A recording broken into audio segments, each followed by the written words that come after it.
So what we need to do is add a view and a nib file for our second view, which is going to be a subclass of UIViewController that will do what we needed to do to control the second view, which we're calling the photo view. So our second view, the photo view, just like the main view, will be controlled by a subclass of UIViewController. So to create a new UIViewController subclass inside our project, we want to create it inside the project code folder, which is here, My World. This is the folder which has the .h.m files along with our nib files. And to create a new subclass, we choose File, New, New File.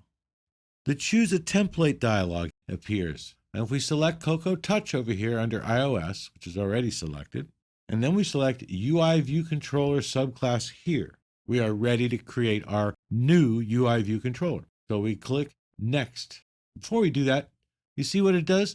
It says it right here, an Objective-C class, which is a subclass of UIViewController with a header file, a .h file, which includes the UIKit.h header and an optional XIB, which is a nib interface file. Does that all for you when we click Next. And so after clicking Next, the Choose Options dialog appears. It has the subclass of pop-up menu right here. And we want to keep it to UIViewController, our choice in the pop-up menu. As you can see, we also have the targeted for iPad option, which we're not going to choose this time because we're doing an iPhone app. We also have the with XIB, which is a nib file, for user interface option. But rather than creating the nib file immediately, we're going to do that separately.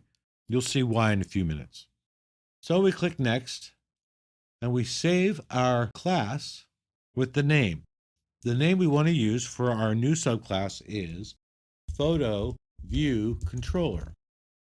Now, it's already got the .m extension on it, and it's going to create our .h file as well when we click Save. There they are. PhotoViewController.h, PhotoViewController.m. They're actually in the right folder. They're in the My World folder, see?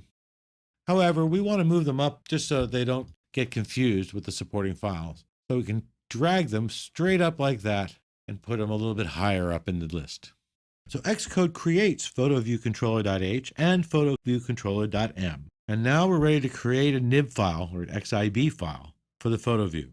Now, a nib file, as you may recall, is a resource file that contains the specifications for one or more objects. The main nib file usually contains a window object of some kind. Now, our main window is that nib file. It also contains the application delegate object and any other key objects. When the file is loaded, the objects are reconstituted like an instant application in memory. The single window you see displayed on the iPhone is an instance of the UI window class, and you can see that here in the identity inspector. It says UI window right here. This window is created at launch automatically by UIKit, which loads it from the nib file. Now you can add views and controls to the window. The UIView class, which we find here in mainView.xib, and click on the outer edge so that we don't get the background image, and we see that that's a class of UIView. So you can add views and controls to the window. The UIView class defines the basic properties of a view, and you can use it simply by adding controls. So what we're going to do is create another nib file inside our project code folder with the ones we just saw. We're going to do that by once again selecting the project code folder, which is My World. And once again, we're going to choose File, New, New File. Well, this time, in the Choose a Template dialog, we're going to select User Interface under iOS. Then we're going to select View as the template. This is an interface builder document for creating an iOS view. So we'll click Next. The Choose Options dialog appears with the Device Family pop-up menu. And we're going to stick with the iPhone for now. So now when we click Next, we get to save the XIB nib file, and the name we want to use for it is PhotoView. It already has the XIB extension, so we're ready to just save it.